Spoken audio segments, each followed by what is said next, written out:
Leo Gould is with us, and Leo, for those who don't know, give us a little background.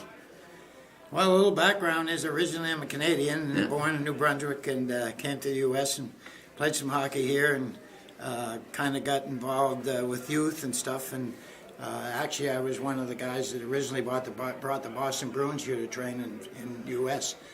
The Bruins trained all of NHL teams trained in Canada, and I ran the Wallace Civic Center in Fitchburg, Mass. And went to Harrison and talked to them about coming to train with us, and they did do that. And after that, every NHL team that had a team in the U.S. trained in the U.S. Got to referee an NHL game with my son, who was 15 years old. The refs didn't show up, and ended up doing that game, which was quite an experience. And just before that, I had the L.A. Kings farm team. Springfield was in for 1 year, and of course, when the Bruins came, I had to get them out of there. So they gave me a hard time. They said, "Yeah, you booted us out for the Bruins." Then I started a program in Fitchburg called the Wallace Wallopers, a Quebec major or a New England junior team, and we had a good league. I had Matthew Snyder, who played a long time, and Phil Bork from Chelmsford played for me and went on to NHL. Had a bunch of kids, and our program was designed to put kids into college and get them off from there. And after that, I ended up buying a business in Nashua, New Hampshire, and ended up taking our old rivalry over the Tingsboro Huskies, which was a real rivalry for the Wallopers when we had our league. And it was kind of a mess, and took that over and got that straightened out and put a lot of kids to college. And I was up in Canada scouting for some kids from Detroit. They were playing Halifax, Nova Scotia, and ended up getting the 3 kids, and the Wildcats were after those kids. So I ended up, they called me and said, "We'd like to have you come work for us as a scout."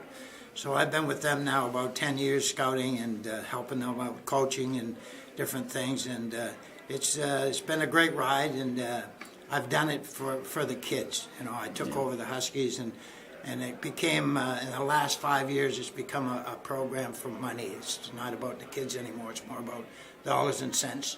And I sold the teams 3 years ago because I felt that the kids, for me, it was about a kid. If a kid couldn't afford to play, I'd find a way for him to play and get him on to the next level. So it's great. The Quebec League is, I've got 7 kids playing up there now in Canada, and one of them just signed with the Coyotes last year, a kid by the name of Connor Garland, who is a great young player. He's only 5'8", but a fantastic player.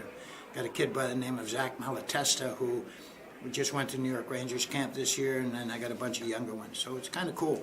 It has to be gratifying for you to find these players, and then eventually they go on and play professionally. It has to be very gratifying. It really is. You know, like I said, sometimes it's being in the right place at the right time. And my goal is the kids. It's not about money. I don't do it for the money, and I do it for the kids and the families. And there's a lot of people out there now that run agencies to help kids, but I do it for nothing. I do it because it's a love of what I like to do, and you want to treat kids properly. And I get calls. I just got a kid in the University of Maine this past year. He's a 6'8" goaltender. Wow. And so I'm hooked up with a lot of different organizations, schools, colleges, and it doesn't matter if a guy calls me and says, "My kid needs a hand." I got 2 boys from Czechoslovakia playing right now that one's in Springfield, Mass, and one's in South Shore Braves, and I took them to Canada. The goalie's a 17-year-old, and they've been in the U.S. for 5 years, but Canada wouldn't let him play unless he played in the Q. Yeah. So we had to bring him back to the U.S., and I'll bring him back at Christmas. We'll probably trade a goalie and bring this kid back. So it's a fun thing. So did I see that you do quite a bit of scouting in Florida as well? I do. I live the dream. Yeah, I guess so. I spend the summers in Canada. I'm originally from there, so I bought a place and spend the summers up there this year. And then I come here and I scout here till Christmas. So I cover 3 months here. And then I head to Florida in January and cover then till the end of April. So I get to see a ton of good hockey players coming out of Florida. Yeah. They've got phenomenal facilities. There's a guy right now, a guy by the name of Gordy Zimmerman, who just built 4 ice surfaces in Tampa, $21 million deal. Wow. That's going to be state-of-the-art, which is going to be fantastic. Yeah. But there's rinks now all over Florida, and boy, they're coming leaps and bounds. It is amazing, and certainly professional hockey is played a big part of that, I think, with the teams obviously in South Florida, the Panthers and Tampa Bay, and the minor league teams there as well, and in the ECHL, and that's had to help develop the game to a certain extent and create the interest down there as well. It has really a lot, and there's a lot of ex-NHLers living in Florida now, so they're helping too with the youth. Like a friend of mine who was the goalie coach for the Moncton Wildcats, Jean-France, is the goalie coach for the Tampa Bay Lightning. And my buddy Danny Lacroix, who's the assistant coach of the Montreal Canadiens, was there with Tampa Bay, and he brought this kid in, and now he's with Montreal. But it's a network, Sure. I mean, it's a big network, and it's great to see these guys getting back involved in the game and helping out the kids. No, that's what it's all about. Yeah, and it's amazing to see now. The players that are coming from Florida and Arizona, for that matter. Oh yeah. And the states where a number of years ago hockey was really just an afterthought, but not anymore. No, it's amazing. I had another kid 3 years ago that I brought by the name of Reed Hallaby from Florida. Brought him up to the Wildcats and played with us, and he signed a pro contract 2 years ago. And I mean, it's amazing. If you got the facilities and you got people teaching. I guess that's what it's all about. All down through South Carolina and now North Carolina, it's crazy, the hockey.